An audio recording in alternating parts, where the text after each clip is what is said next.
You want to just start by singing the song?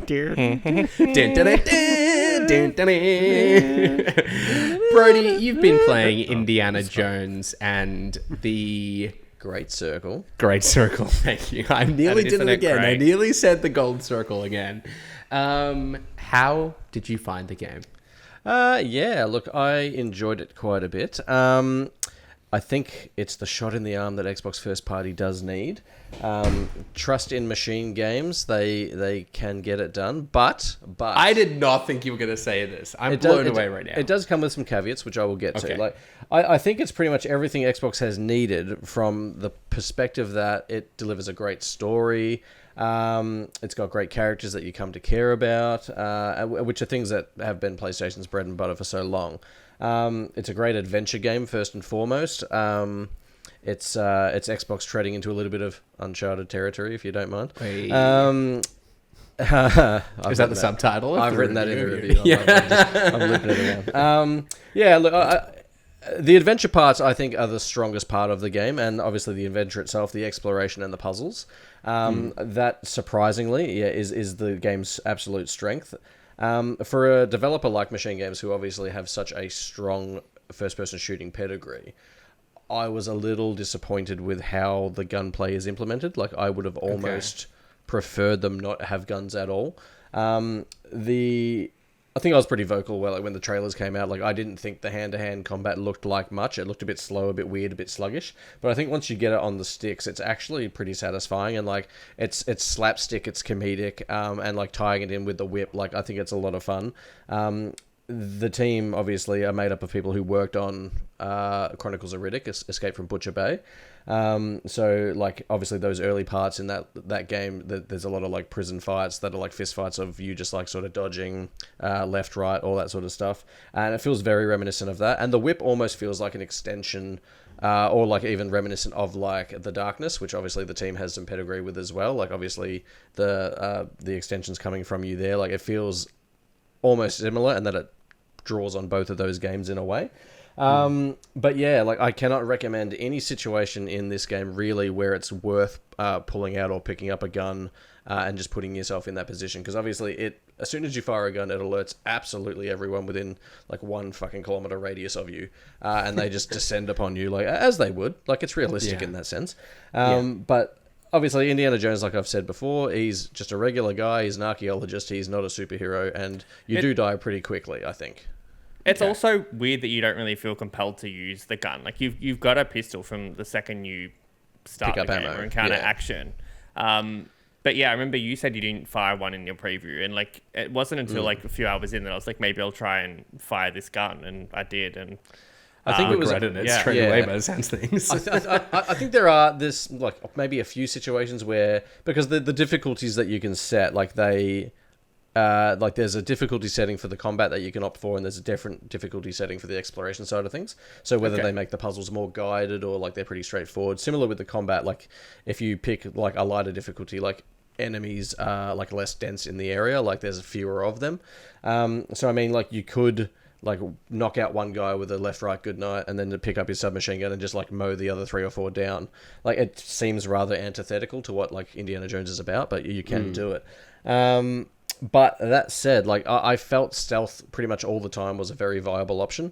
There are a couple, like, stages later on in the game, like, really late end game, that I think the stealth mechanics sort of fell apart a little bit, and it just became sort of a matter of just trying to, like, cheese through these sections a bit. Like, whether it was just bad design on, like, a couple of certain objectives that I had to get through and just, like, awkward enemy placement, like, stealth kind of didn't work for me as much, and I sort of had to opt for guns and then run and hide and try and, like, lose the aggro and stuff like that. So I would say, like, the combat and sort of how it doesn't compel you to want to punch Nazis, which I think was a big strength in Wolfenstein. Like, you were happy mowing through crowds of, like, these famously nefarious people. Like, it sort of pushes you away from confrontation, which I get thematically and, like, tonally for the game, but it didn't feel, I guess, typically Machine Games, which was a little bit of a shame. But at the end of the day, like I said, the hand-to-hand combat works really well, and the stealth for the most part does work. So in terms of the story and I guess what Indie's about, I think it does work. Yeah, I mean, that sounds like quite true, I think, to like the source material. Yeah. Like, I don't feel like you see Indy shooting a gun all that much in the course of the movies, right? Like, he kind of Yeah. is just about the whip and the fist fights and all that rather than...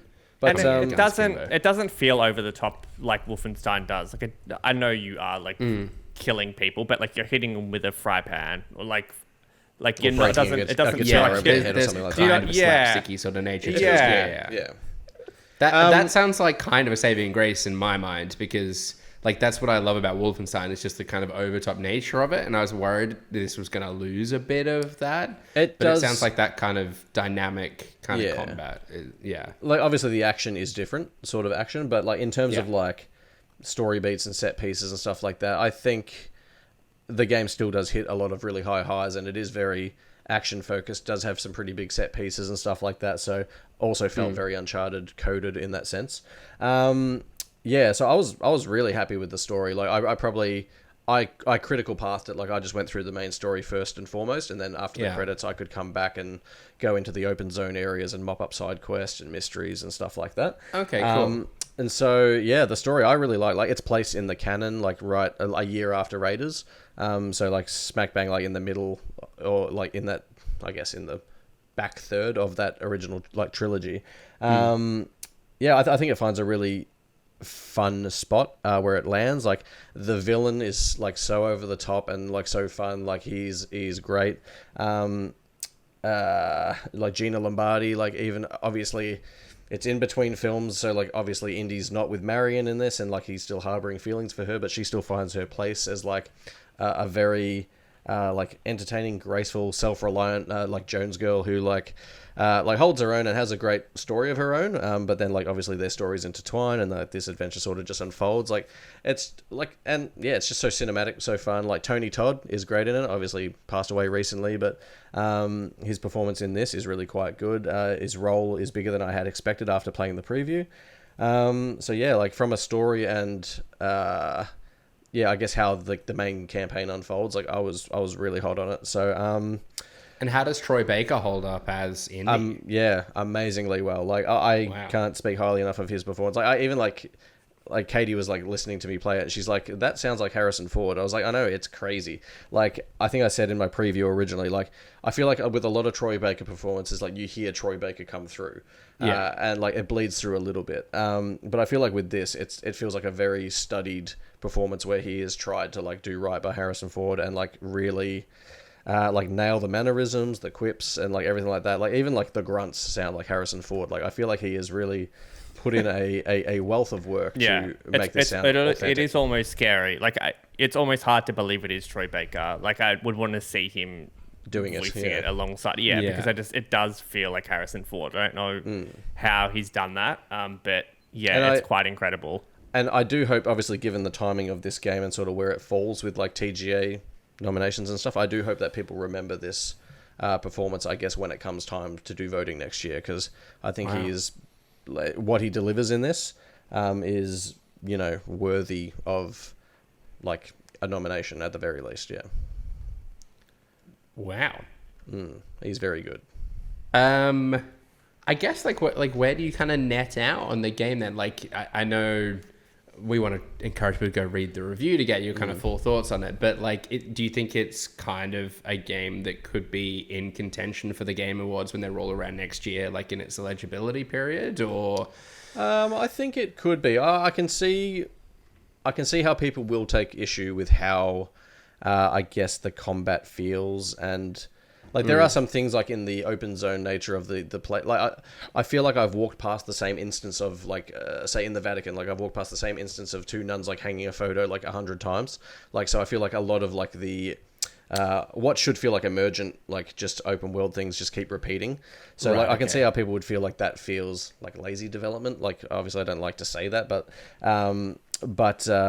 yeah, there will be things that people will take issue with, but I think on the whole, like I think the puzzles are great first and foremost. Like there's a few that I'm still fucking stumped on. Like I feel like a lot of them came to me pretty quickly, but there's one that involves like a Polybius cipher that like you need to like write shit down for and like really go into the weeds to try and work this thing out. And I still haven't done it. So like I think there is a lot of great stuff there. I think the way I guess the Great Circle itself, how like that hypothesis has like unfolded throughout the narrative, and like how like they bring all this cultural stuff like of like significance into it.